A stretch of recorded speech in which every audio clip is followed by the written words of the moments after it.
This is a story that will make you rethink what true leadership and respect look like. It's about a single moment between two of the world's most recognized people. A moment that surprised everyone and sent a powerful message across the globe. When Pope Leo XIV met Kate Middleton, the Princess of Wales, nobody expected what happened. This wasn't just a meeting between a pope and a princess. It was a lesson in humility, change, and the real meaning of power. Today we're going to break down exactly what happened, why it matters, and what we can all learn from it. Let's start with Pope Leo XIV. Just 5 days after he was elected, the world was still in shock. He was the first American pope, and he didn't act like any pope before him. He wore plain black clothes, ate at a wooden table, and slept on a simple bed. He didn't want gold, jewels, or fancy titles. He said the only crown he recognized was a crown of thorns. On the morning of his meeting with Kate Middleton, Pope Leo was in the chapel, praying alone. Sunlight came through the stained glass windows.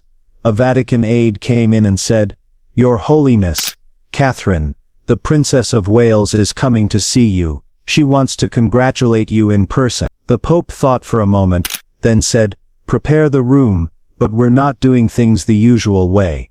Don't call the press. The world will find out soon enough." At the same time, Kate Middleton was flying to Rome. She was calm and ready.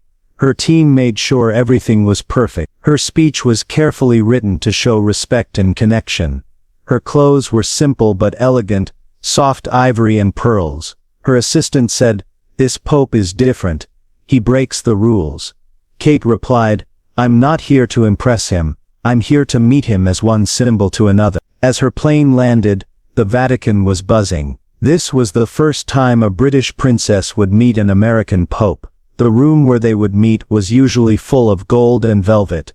But today it was simple and bare. Pope Leo waited quietly, ready for something different. When Kate entered, the room went silent. She walked with confidence, every step practiced.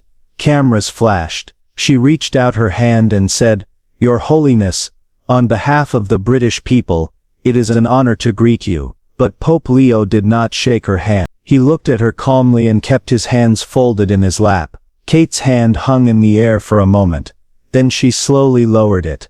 The silence was heavy. Without saying a word, the Pope stood up and walked to a small table with a silver bowl, a pitcher of water and a white towel. He rolled up his sleeves. What happened next was something nobody in the room had ever seen. Pope Leo looked at Kate and said, "I didn't come here to exchange gestures for the cameras. I came to offer something deeper." He pointed to the bowl of water. The room was tense. Kate's team didn't know what to do. Vatican officials leaned in to listen. The press was frozen, waiting to see what would happen. Kate, who was used to handling big moments with ease, hesitated. She had come to show respect with a handshake.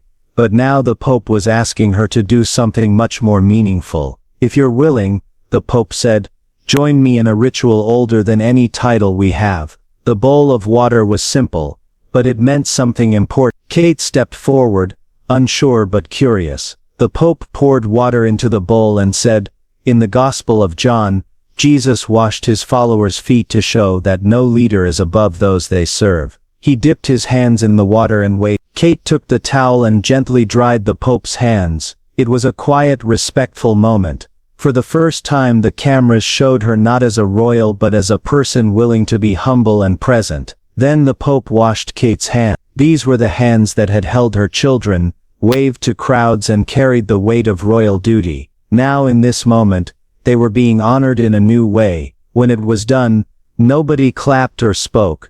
Everyone knew something important had just happened, but they couldn't put it into words. The Pope turned to the press and said, "We may speak now." He told his aide to let the rest of the press in. Kate looked at her hands. They were dry but she felt changed. She stood next to the Pope, not just as a guest, but as someone who had shared something real. The cameras rolled and the world watched, trying to understand what had just happened. Reporters from all over the world were there, but the usual excitement was gone. Instead, there was a quiet feeling in the air. The first question came from a French reporter.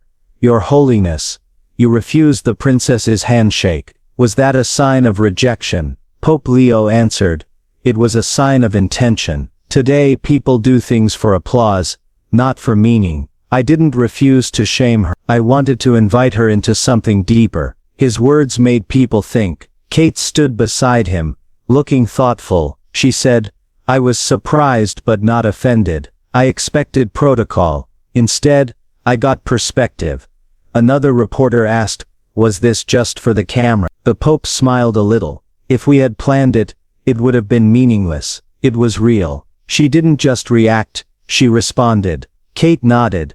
There's a difference between being caught off guard and being invited to think. What he offered was unsettling, but it was true. That kind of honesty is rare in politics. The journalist leaned in, realizing this was not just a story about a royal and a pope, it was about something bigger. Someone else asked, "Some say you embarrassed her, that this was about power, not humility." The Pope replied, "If humility feels like dominance, then maybe we don't understand humility." The room was quiet, everyone thinking about what he said. This was not just a press conference. It felt like a lesson from history. Back in her home in Windsor, Kate Middleton thought about everything that happened. This was not just about politics or religion. It was about finding meaning in small moments. Kate is known for her quiet strength. She doesn't need to give big speeches or make dramatic moves. She leads by example, with a calm presence. She knows when to speak and when to let silence say more than words. Like the Pope, she believes in the power of quiet actions. At royal events, her gestures are always thoughtful and respectful. She doesn't need to prove anything. Her strength comes from what she doesn't say. As the questions continued, someone asked the Pope, "Why use water for this moment?" He answered, "Water cleans, it humbles, and it brings people together. In every sacred story, water is the first sign of love. If we can't stand at the same bowl, how can we lead from the same well?" Kate understood this. She has faced the pressures of public life, motherhood, and royal duty all at once. She rarely makes mistakes because, like the Pope, she believes in quiet symbol. Kate looked at her hands and said, "I didn't expect to be humble today. I don't agree with everything the church stands for, but my grandfather used to say, if your pride is louder than your conscience, you're not leading, you're just pretending." Kate's actions show this every day, whether she's visiting hospitals, avoiding drama, or protecting her family. True leadership, she believes, is not loud, it's steady. A final question came. "Princess, would you do it again?" Kate answered, "Yes," not because it was easy, but because it was right. The Pope nodded and said, "True change begins where comfort ends." That line spread quickly on social media, and soon the story was everywhere. People weren't talking about a handshake that didn't happen. They were talking about a new way to lead. The press started to react. At first they didn't know what to make of it, but as they thought more, they realized this was a turning point. The handshake that never happened became the most important story, not because of what was refused, but because of what was offered instead. The world saw two famous people step out of their roles and into something real. It was a reminder that sometimes the most powerful moments are the ones that break the rules and make us uncomfortable. Pope Leo XIV and Kate Middleton showed that true leadership is not about power or tradition, but about being present, humble, and open to change. As the news spread, people everywhere started to talk about what it meant. Some said it was a message against empty ceremony. Others saw it as a call for leaders to be more honest and real. For many, it was a challenge to think differently about what it means to lead. In just a few minutes, Pope Leo and Kate Middleton had changed the conversation, not just in the Vatican or the palace, but all over the world. Let's pause for a moment and look at what we can all learn from this. First, real leadership is not about showing off or following old rules just because they are traditions. It's about being honest, being willing to change, and being open to new ideas. Pope Leo didn't want to do what everyone expected. He wanted to show that respect and service are more important than ceremony. Kate Middleton could have walked away or been offended, but she chose to join the Pope in a moment of humility. This is what true leaders do.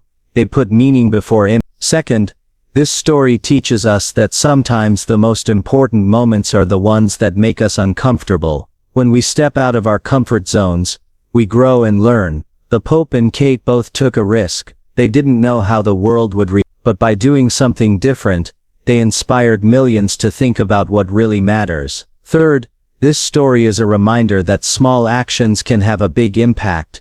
The world didn't change because of a speech or a law. It changed because two people shared a simple, honest moment. That's something we can all do in our own lives. Whether it's listening to someone, helping a neighbor, or standing up for what's right, small acts of kindness and courage can make a difference. As we come to the end of this video, think about how you can use these lessons in your own life. You don't have to be a pope or a princess to show true leadership. You just have to be willing to be honest, humble, and open to change. The next time you're faced with a tough situation, remember the story of Pope Leo and Kate Middleton. Ask yourself, am I doing this for show, or am I doing it because it's right? Am I willing to step out of my comfort zone to make a real difference? Thank you for watching. If this story inspired you, share it with someone who believes in real leadership and honest connection. Remember, true change doesn't always start with a handshake. Sometimes it starts with the courage to do something different. Stay curious,